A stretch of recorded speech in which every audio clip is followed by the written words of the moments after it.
Muchas gracias al director de la Escuela de Teología por Internet por esta presentación y también por haberme invitado a ofrecerles esta conferencia inaugural.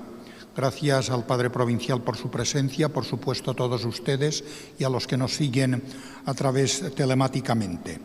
Bien, el título de la conferencia, El ser humano no tiene precio porque tiene dignidad. No sé si te voy a poner en un compromiso, no sé si han repartido, los repartes, vale, les van a repartir ahora unos esquemitas para que puedan seguir mejor mi reflexión. Bueno, voy a empezar mientras les reparten los esquemas. Bien, yo comienzo con un título, como verán ahora mismo en el esquema, Gran piano, metáfora de una sociedad economicista. Gran piano entre comillas porque eso no es español, sino inglés. Bien, gran piano, metáfora de una sociedad economicista.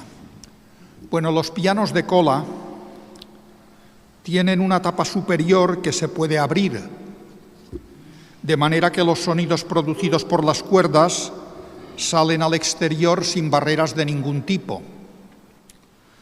Podríamos decir que los pianos de cola tienen una especie de apéndice unido a su cuerpo principal, como lo tienen también los vestidos de novia.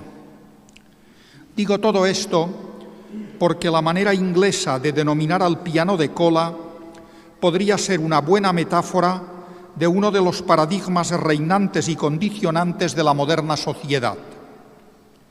En efecto, mientras en la mayoría de los idiomas, francés, piano a queue, italiano, picaforte a coda, bueno, portugués, catalán, piano de cua, alemán, incluso Concertflügel. Bien, digo que mientras en la mayoría de los idiomas este piano se califica como de cola, en inglés se llama gran piano.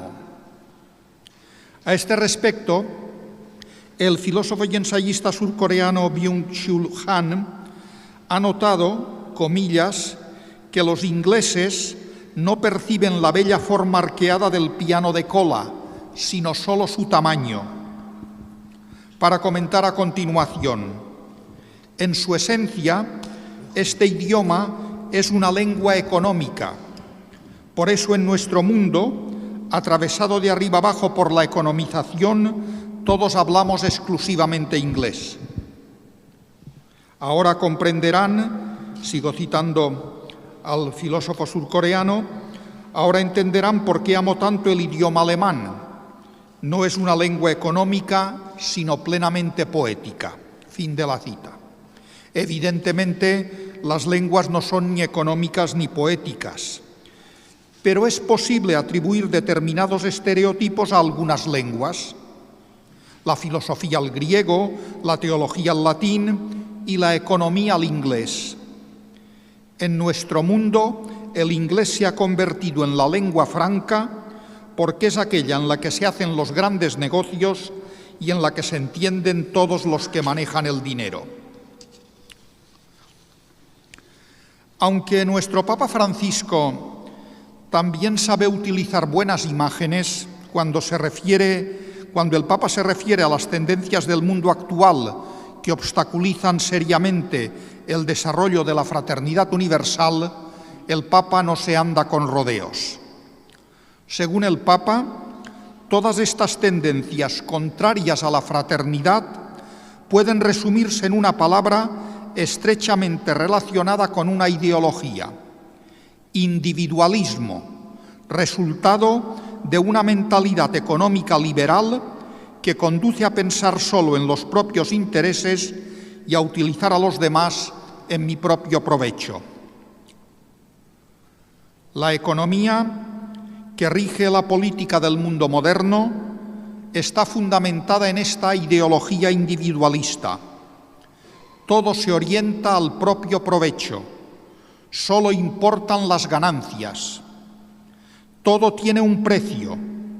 El precio es el baremo de lo que vale y de lo que no vale. También las personas tenemos un precio. Por eso hay personas, palabras del Papa, descartadas, inútiles, porque no valen nada, ya no sirven, no son productivas, son un estorbo para la economía. Y eso hasta el punto de que, como resulta menos gravoso económicamente matar a algunos enfermos que cuidarlos y mantenerlos en vida, hay legislaciones que favorecen la muerte de esos enfermos costosos y nada rentables.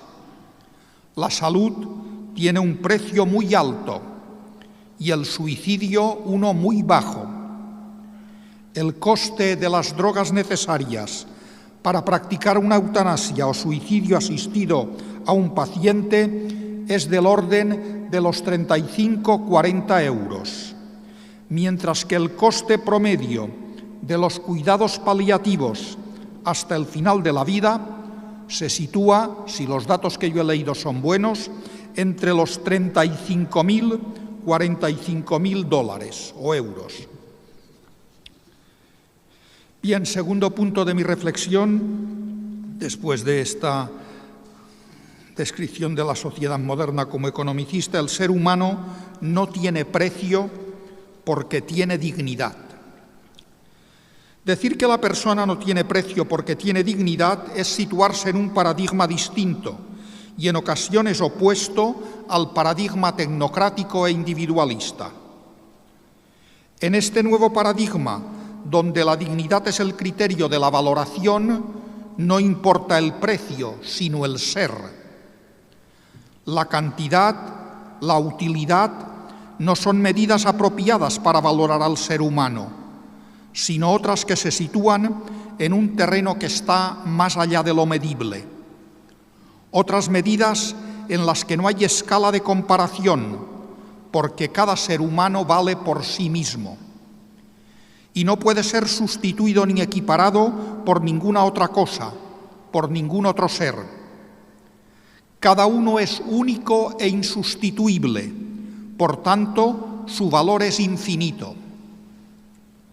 Kant comparaba las cosas que tienen precio a lo que se eleva sobre todo precio y por lo tanto no permite ningún equivalente, a saber, los seres humanos que poseen dignidad. Dignidad es, pues, lo que no se puede comprar ni cambiar, lo que no puede servir de medio para ningún fin externo a sí mismo, lo que es valioso por sí mismo y no por su utilidad. Antonio Machado, aun sin emplear el término dignidad, sino uno prácticamente equivalente, dice: por mucho que un hombre valga, nunca tendrá valor más alto que el de ser hombre. Solo el necio confunde valor y precio.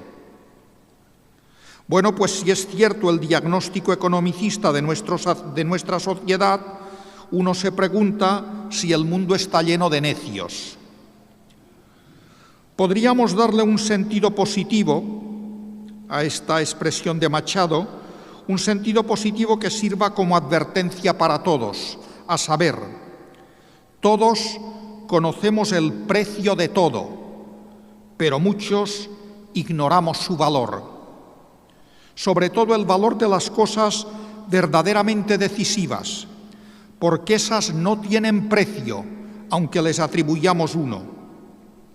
Tiene precio, me cobran, en el colegio al que mando a mi hijo, pero no tiene precio la buena educación que allí le dan. ¿Cuánto vale la buena educación?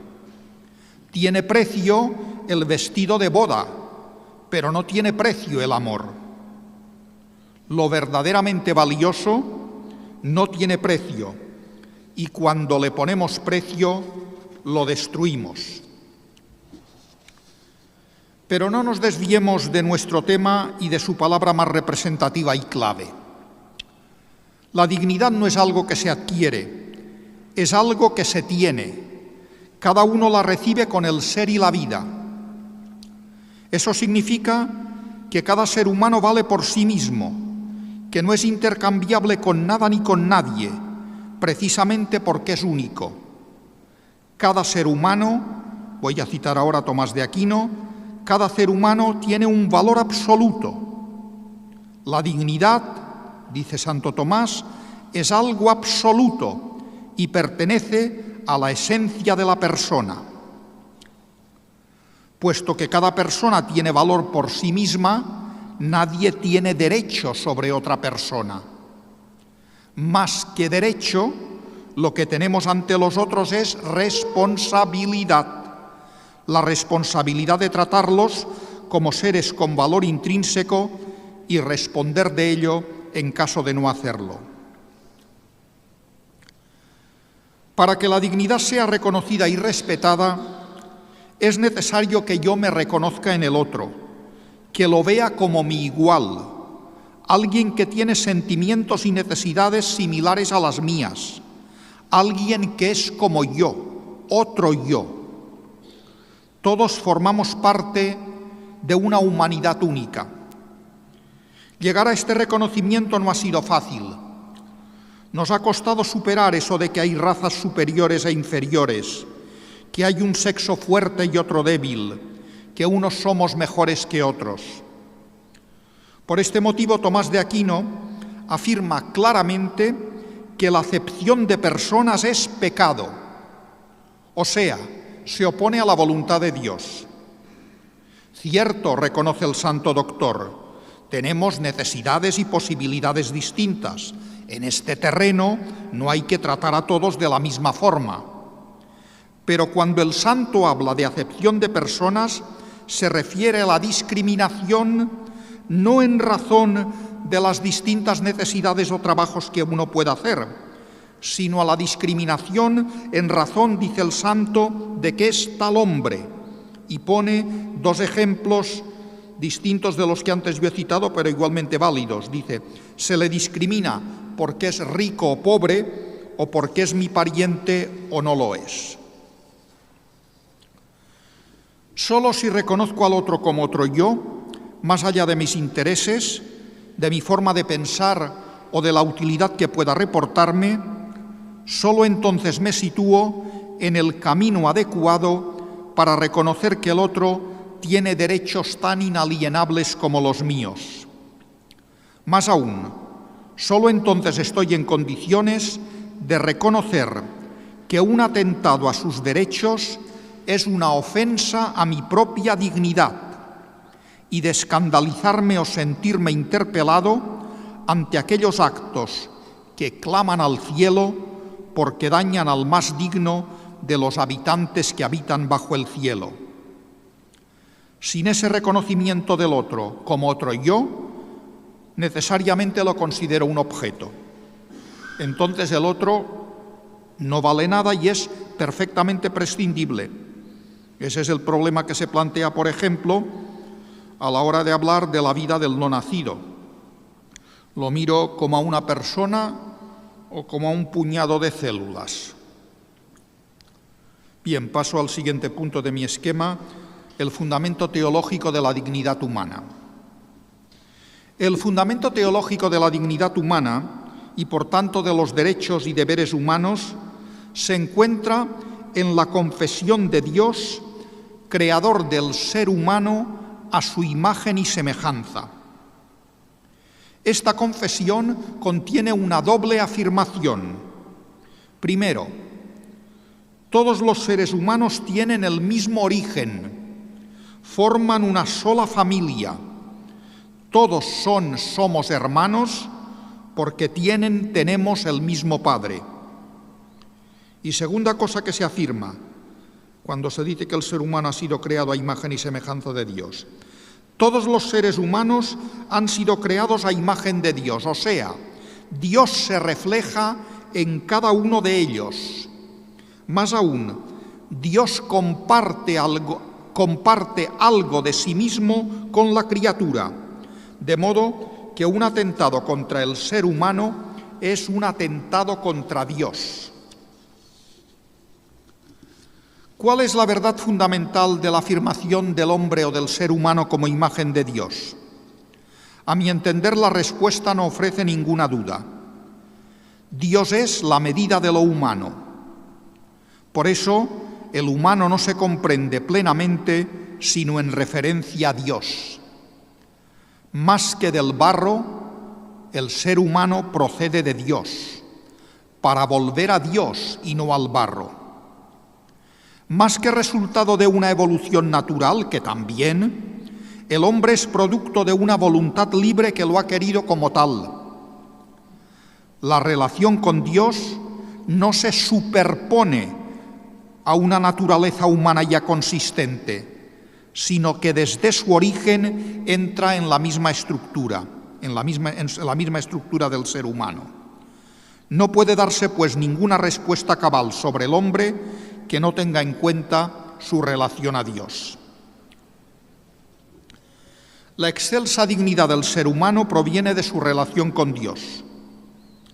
Voy a citar ahora a Juan Pablo II, que dice: al hombre se le ha dado una altísima dignidad que tiene sus raíces en el vínculo íntimo que lo une a su Creador.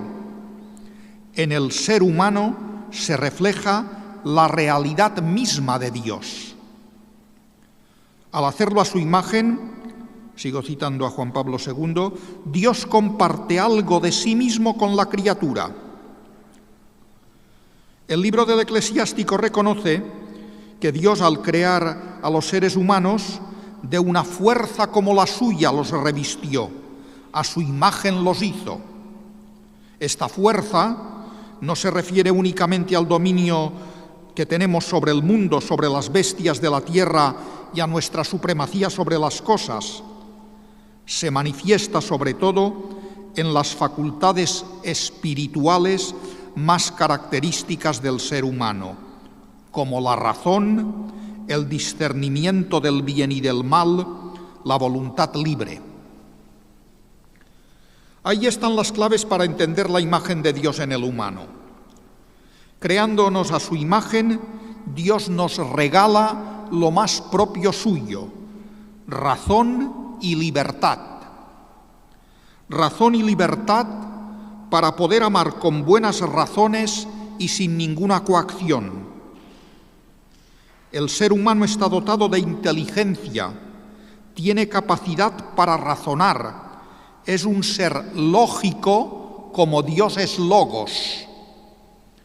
Y el hombre es libre, dueño de sus actos y dueño de sí, como Dios también es dueño de sí mismo.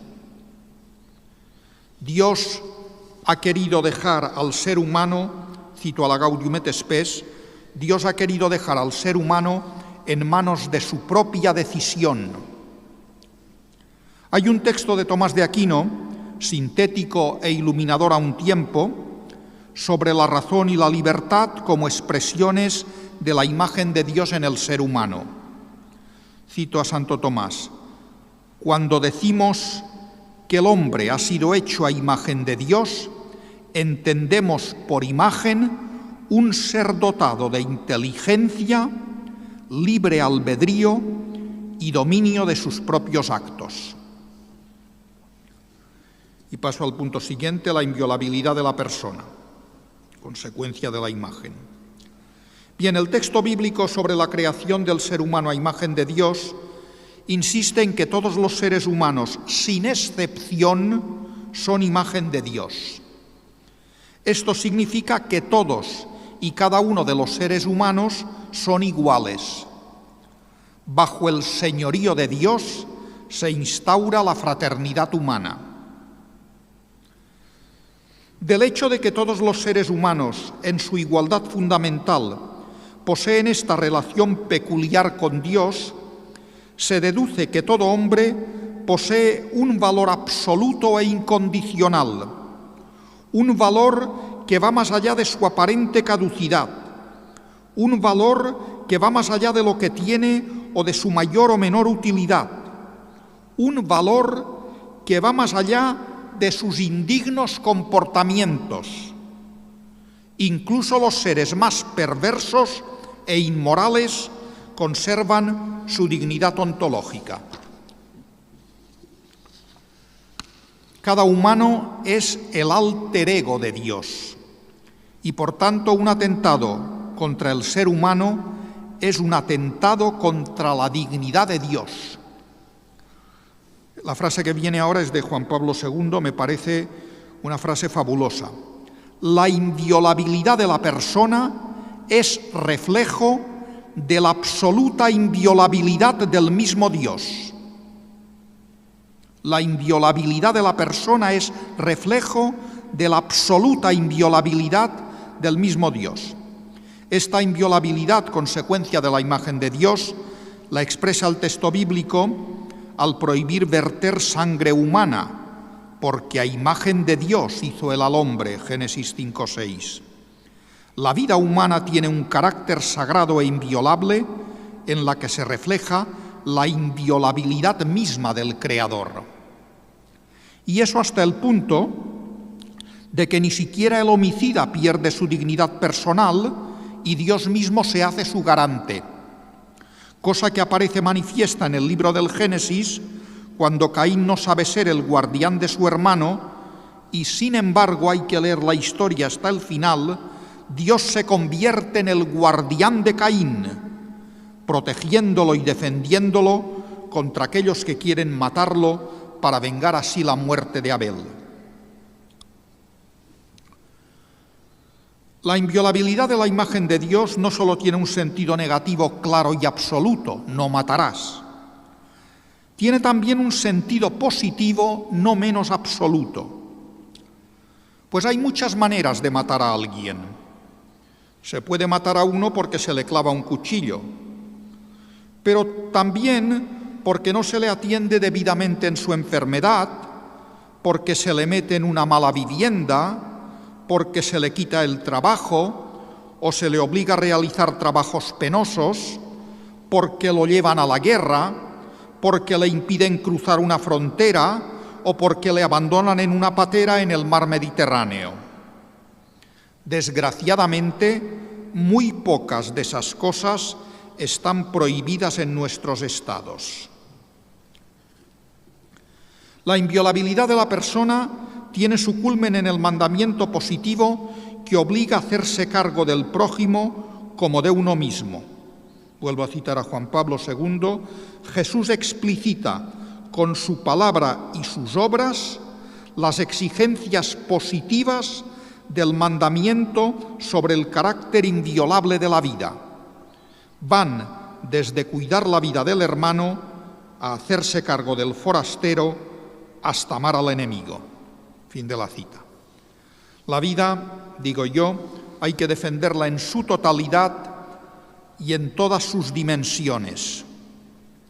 Más aún, hay que favorecer su positivo crecimiento y desarrollo. De ahí que, en la defensa de la vida del no nacido, la Iglesia se cargará tanto más de razón si esta defensa va precedida y acompañada, con la misma fuerza al menos, de la defensa de las vidas de los nacidos, vidas muy reales que por motivos sociales, políticos o económicos muchas veces se convierten en un estorbo, en vidas indeseables y desechables. Y me paso el punto 6 del esquema y voy directamente al punto 7. La dignidad humana, valor previo y superior. El reconocimiento de la dignidad de la persona debería inspirar todas las leyes y disposiciones de los Estados. Hay unos derechos y valores fundamentales que no son creados ni otorgados por el legislador, sino que son propios de cada uno. Por eso el legislador debe respetarlos siempre, porque son dados con anterioridad a todas las leyes y están ahí desde siempre. Para el creyente, estos valores son dados por el Creador, que creó al ser humano a su imagen. Pero el no creyente también debe reconocer esos valores que se imponen por sí mismos. El más evidente es el derecho a la vida. Estos derechos y valores fundamentales son igualmente válidos para todos los humanos, también para el ser humano que sufre, minusválido o no nacido.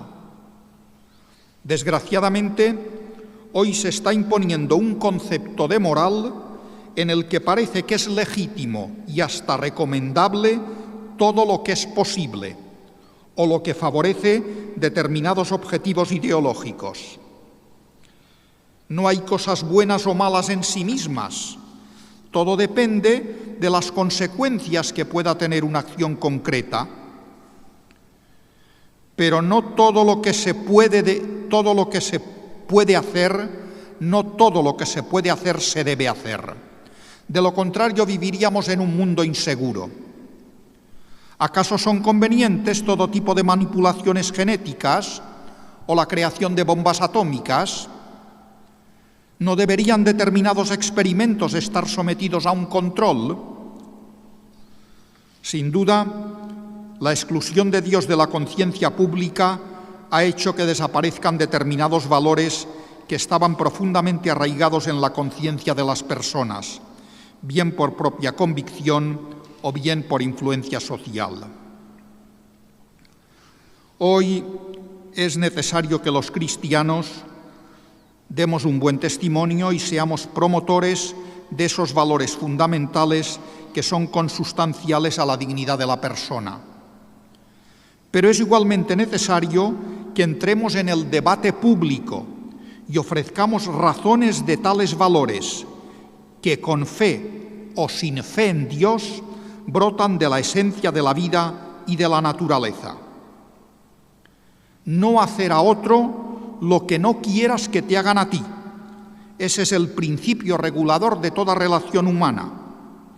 Por tanto, como no quiero que me roben, yo no debo robar a los ladrones. Como no quiero que me maten, yo no debo matar a los que asesinan.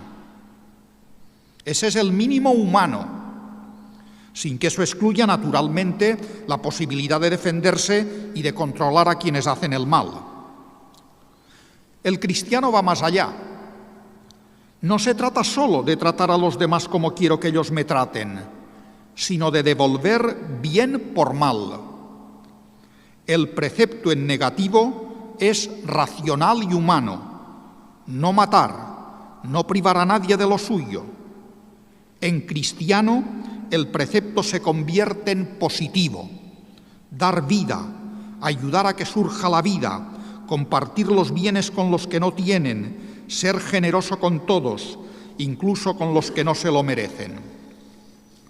Y voy ya con los dos últimos puntos. El penúltimo punto, la aportación del Papa Francisco: llamar a las cosas por su nombre.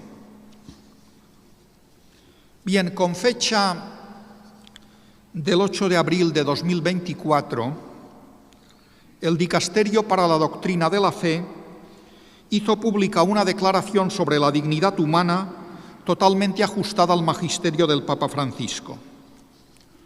La dignidad humana, según esta declaración, encuentra su fundamento en el hecho de que el ser humano ha sido creado a imagen de Dios, aunque también afirma que la dignidad humana es plenamente reconocible por la sola razón. Después de recordar que cada persona tiene una dignidad infinita, que se fundamenta inalienablemente en su propio ser, más allá de toda circunstancia y de cualquier situación o estado en que se encuentre, y por tanto que nadie le puede quitar, la declaración hace notar que la expresión dignidad humana, fundamento de los derechos humanos, puede prestarse a una serie de malentendidos e incluso invocarse para justificar nuevos derechos que en realidad son contrarios a la dignidad humana. Dos ejemplos claros del mal uso de la expresión dignidad humana que atentan contra el primero y principal derecho humano, que es el derecho a la vida. Se habla de derecho al aborto o se utiliza la palabra dignidad para justificar la eutanasia, leyes de muerte digna. El documento menciona expresamente algunas graves violaciones de la dignidad humana en nuestro mundo contemporáneo. El drama de la pobreza, ligado a la desigual distribución de la riqueza, la guerra, ninguna guerra vale la pérdida de una sola vida, la pena de muerte, el trabajo de los emigrantes, la trata de personas, los abusos sexuales, por cierto, no lo voy a ocultar, fenómeno que afecta también a la Iglesia y representa un serio obstáculo para su misión. La violencia contra las mujeres, el aborto procurado, la maternidad subrogada, porque el legítimo deseo de tener un hijo no es un derecho al hijo. La eutanasia y el suicidio asistido, el descarte de personas con discapacidad, la teoría de género.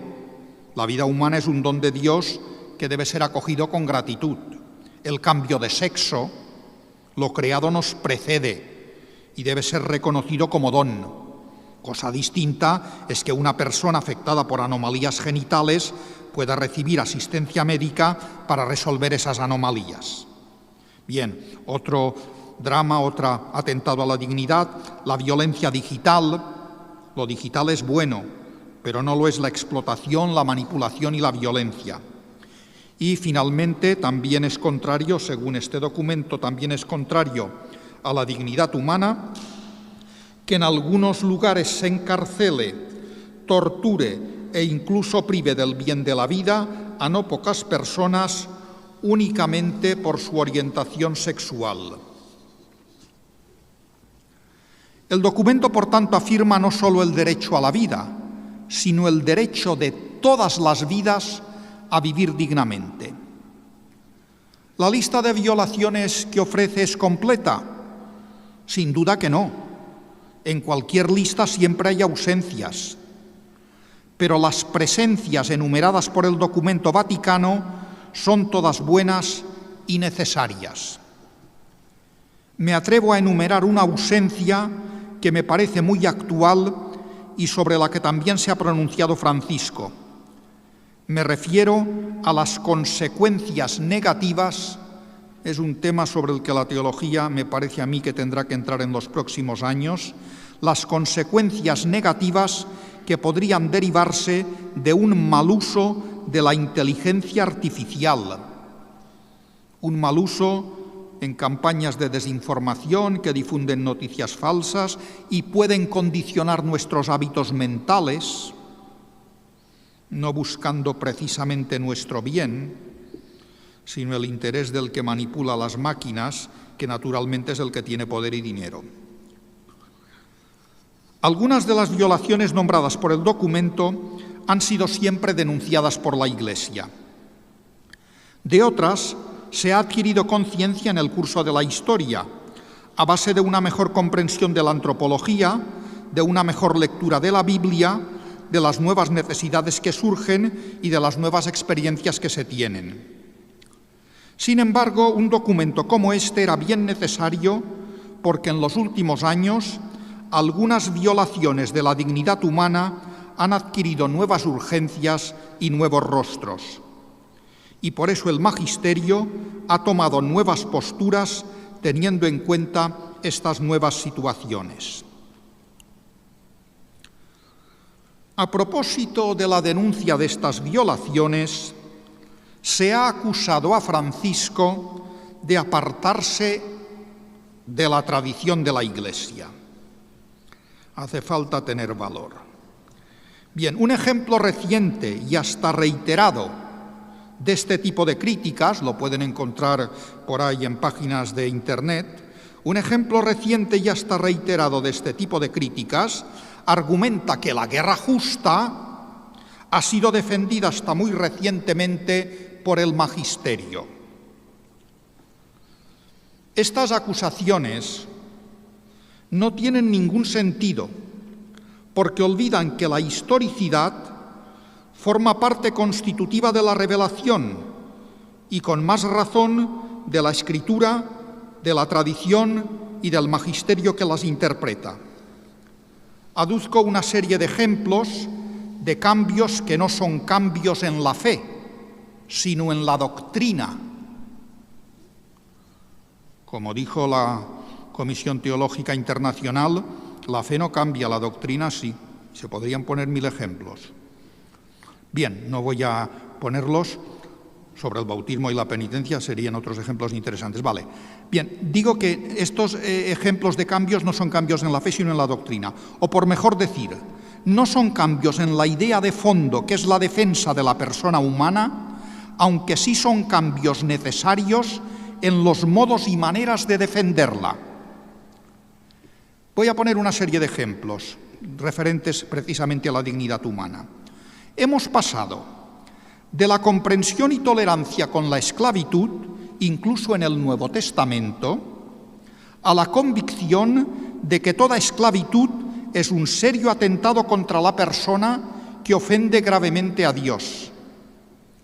Hubo que esperar hasta 1839 para que Gregorio XVI condenara oficialmente la esclavitud de las personas de raza negra.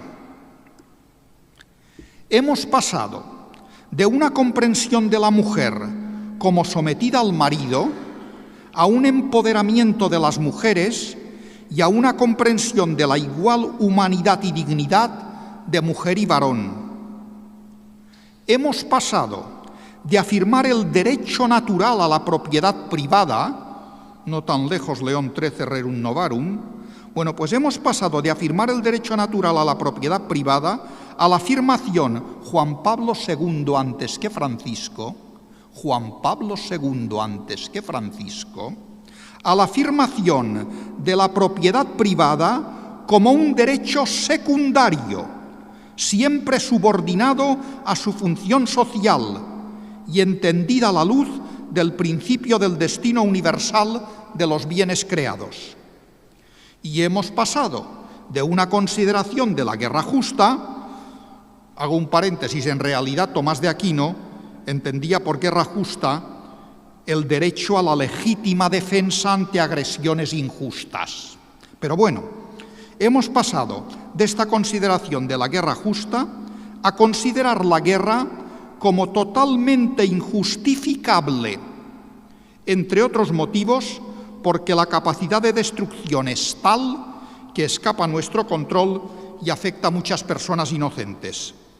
Los riesgos de la guerra siempre serán superiores a la hipotética utilidad que se les atribuya. Cita de Francisco en Fratelli Tutti. No, 2. Acabo, la dignidad como llamada. Bueno, y una cosa importante para terminar. De la intrínseca dignidad de cada persona emanan unos derechos inalienables que cada cual ha de exigir que le sean respetados.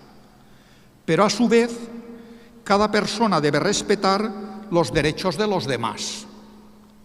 La dignidad, además de ser una cualidad intrínseca a toda persona, es también una llamada, una exigencia para que todas las actitudes fundamentales del ser humano estén marcadas por esta cualidad que le define. Puesto que soy digno, no debo comportarme indignamente, sino en coherencia con lo que soy. Y acabo.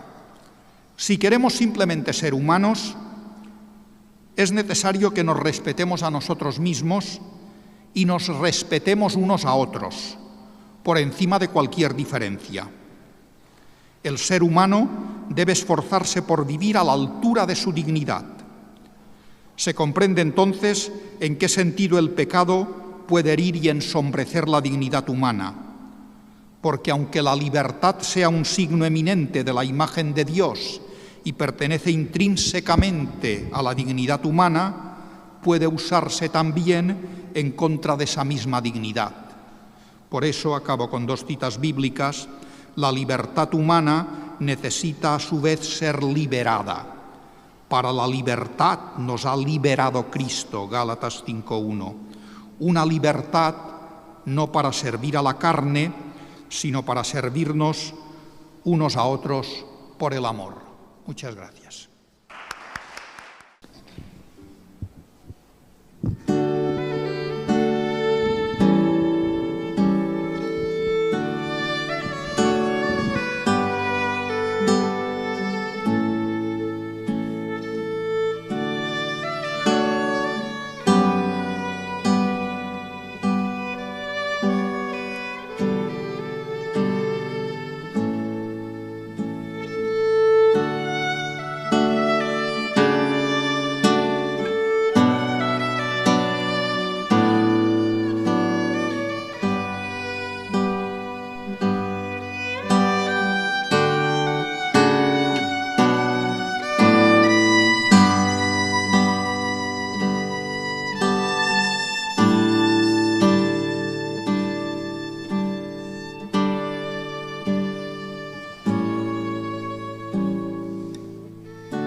bien.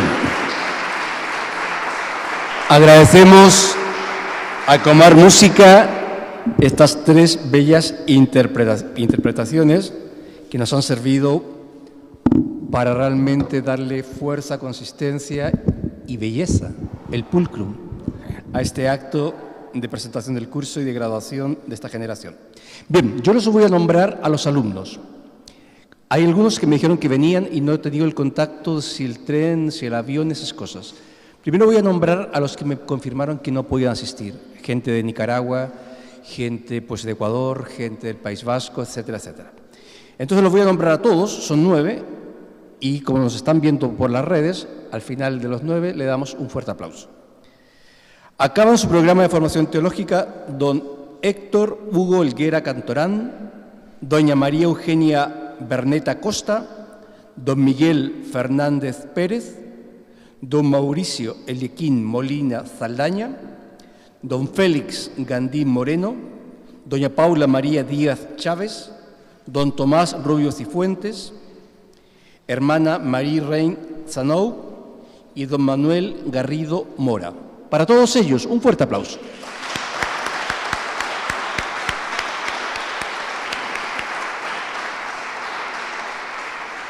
Padre Provincial, por favor, y Marta nos va a pasar los diplomas. Si alguno no pudo llegar, lo nombramos y le damos el aplauso igual y ya le mandaremos el diploma. Don Manuel Javier Yuesma Pascual, ¿pudo llegar? Javier, no pudiste, pues no, una pena, nada. Un aplauso para Javier.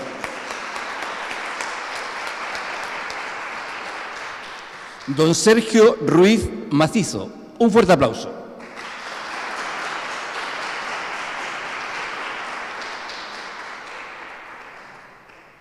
Ahí, mirando la... Va para acá.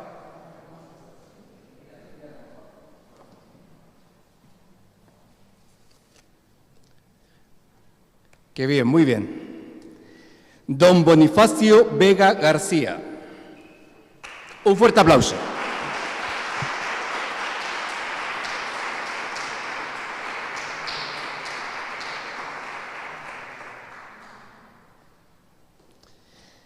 Don Lorenzo Clemente Naranjo. Un fuerte aplauso.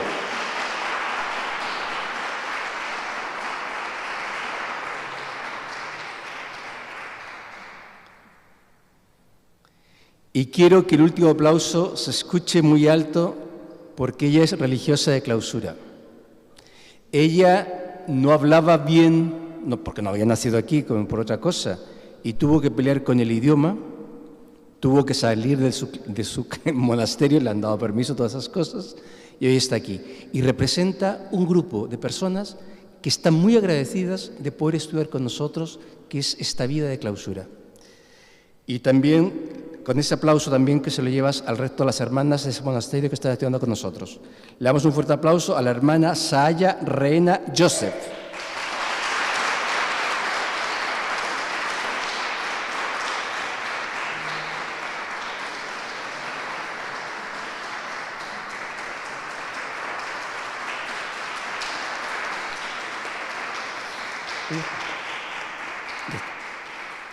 ¿Alguien más? Nada más. Padre Provincial, ahora va a hablar Bonifacio Vega y después usted, ¿vale?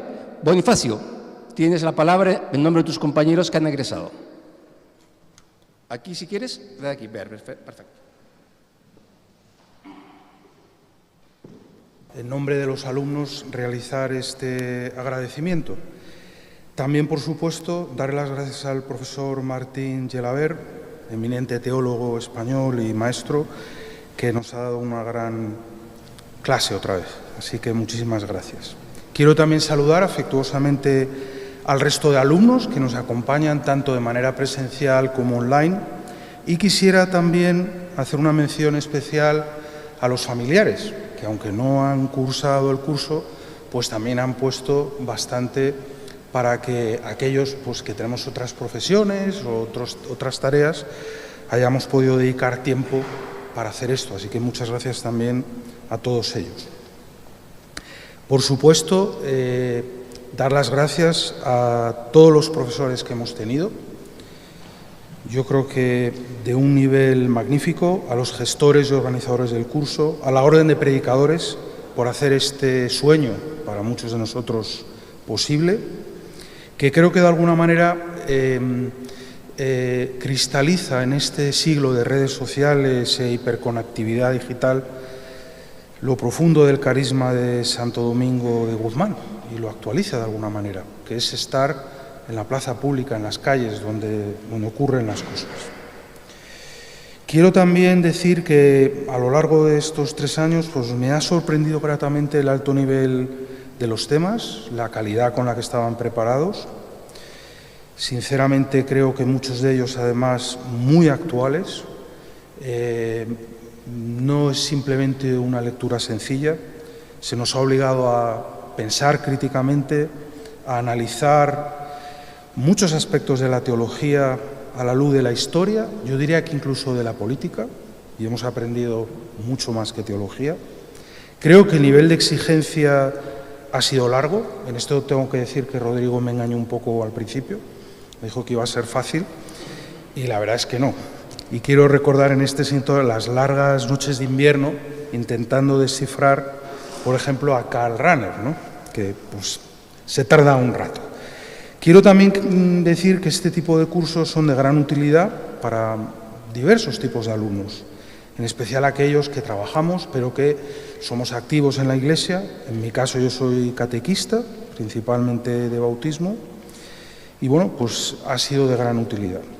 Creo también que la escuela también tiene ciertas oportunidades de mejora y creo que sería interesante plantear de cara a un futuro, pues no sé, encontrar mecanismos para que haya una mayor interacción entre profesores y alumnos y también entre los propios alumnos. En esto lo quiero decir porque esto de dedicarse, que a uno le guste la teología, perdón por utilizar la palabra, pues no somos muchos, somos más bien un grupo extraño de frikis, ¿no? Y yo creo que hubiera estado bien haber aprovechado esto pues para haberse echado amigos con los que compartir charlas de teología. Entonces, bueno, pues eso es algo a plantear, organizar algún evento o algo para que se pueda hacer. Pero en cualquier caso tengo que decir que esa es una reflexión no solo de los profesores, sino también de los alumnos, porque entre nosotros hemos interactuado poco. Por último, quisiera hacer algunos apuntes ya de carácter más personal. Yo vengo del mundo de la ciencia y esto es algo que a veces, no sé, pues hay gente que se extraña de esto. Pero bueno, tengo que decir que conozco unos cuantos premios Nobel que son cristianos de a pie, ¿vale? Y bueno, aunque en España esto está muy, digamos, imbuido en nuestra historia, siempre ha habido una especie como de lucha que yo creo que es falsa entre las ciencias naturales y la teología, entre razón y fe. Y a mí este curso, pues la verdad me ha ayudado a ver que realmente no hay tal contradicción, hay mayor diálogo e incluso he aprendido que la escuela precisamente de teología de la Orden de Predicadores, especialmente en el caso de Santo Tomás, pues está abierta a todo lo bueno para discernir lo que realmente es valioso. Y creo que esto es importante, que encontremos maneras de que haya un mayor diálogo entre el mundo de la ciencia y el mundo de la teología. Quiero en este sentido decir que nosotros también estamos amenazados, profesor Gilabert, por la tecnocracia, ¿vale? Se nos pide ser muy eficientes en la producción de ciencia, pensar solo en lo útil. Y esto es un gran riesgo porque lleva fácilmente a un recorrido que suele acabar en ciencia de mala calidad, de poco recorrido, digamos, y de poca profundidad. Y también esta especie como de nuevo ídolo que se ha creado, o no sé, casi yo diría increíblemente que vale para todo, que es la llamada innovación, que muchas veces lo que esconde es una falta de ética en la práctica científica y tecnológica. También decir que creo que las cosas que he aprendido de epistemología en teología me ayudan en mi trabajo, ¿vale? Tenemos problemas parecidos, deductivo, inductivo. Yo creo que ambas cosas son útiles tanto para la ciencia y la teología, porque al fin y al cabo, pues el respeto, digamos, a la realidad realidad objetiva, en el conocimiento, pues requiere de la teoría y de la acción. Y por último decir, y ya termino, que Santo Tomás de Aquino en su día habló de que hay un principio fundamental o elemental básico detrás de toda la materia. Y bueno, pues esto él lo dijo desde su deducción, porque no tenía manera de que esto se pudiera probar experimentalmente. Y simplemente, ya termino, quería decir que nosotros hemos conseguido probar que tenía razón. Es decir, que la materia no se reduce a electrones, protones y toda una larga lista de partículas, sino que realmente todas las partículas están hechas de supercuerdas y que, bueno, pues la manera en que estas cuerdas vibran hace que se manifiesten como partículas diferentes. En definitiva, pensar merece la pena, la inteligencia del hombre, que es reflejo de la imagen de Dios, está ahí, hay que ponerla en buen uso. Y bueno, pues termino por último, pues agradeciendo de nuevo el que se hagan estos esfuerzos de mejora y se estén planteando estos cursos, Rodrigo, que yo creo que son maravillosos y nos estáis picando un poco para continuar y no dejarlo. Así que muy agradecidos a ese esfuerzo que sé que has hecho todo este tiempo para intentar generar estas nuevas propuestas que son todas realmente fascinantes. Gracias.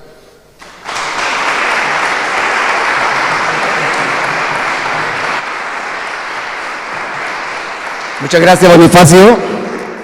Ha sido un alumno realmente que cuando me llamó por teléfono a Salamanca, sí que le dije que era fácil, o eso pensé yo, o a lo mejor era marketing, Bonifacio, pero el esfuerzo que habéis hecho todos vosotros, compaginando vuestra vida laboral, vuestra vida familiar, vuestra vida de clausura para poder hacer esto, tiene mucho mérito.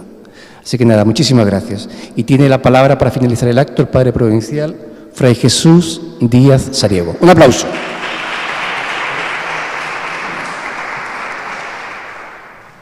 Breve ya, porque todo lo bueno que hemos escuchado no quisiera desdibujarlo, ¿no? Todos tenemos pasiones nobles en la vida, alguna pasión noble en la vida, y sin duda alguna una pasión noble es la pasión por el ser humano, la pasión por Dios en el ser humano. Por eso vuelvo a la pregunta del inicio: ¿el ser humano importa? Para responder a esta pregunta también necesitamos de la filosofía y de la teología.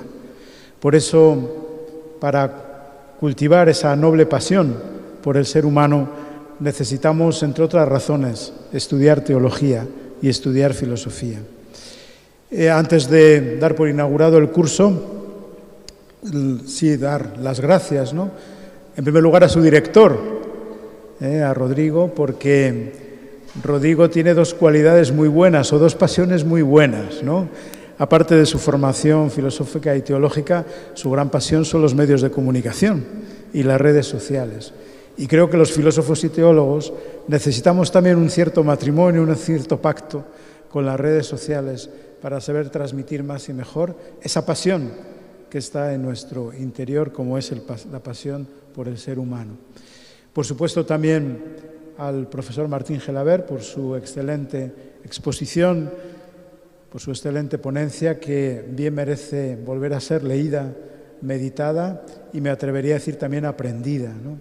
Y gracias, Martín, por recordarnos que para llevar a cabo esa buena pasión por el ser humano necesitamos razón y libertad.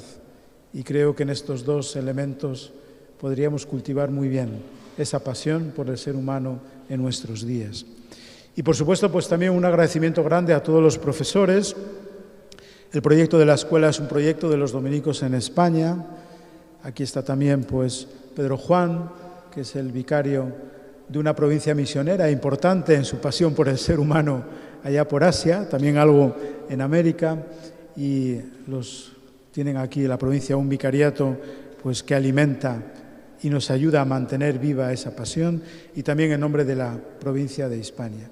Y cómo no, pues gracias a los profesores y por supuesto también a los alumnos, porque nos recordáis lo importante que es esa pasión. Pues declaro ya inaugurado el curso 2024-2025. Muchas gracias.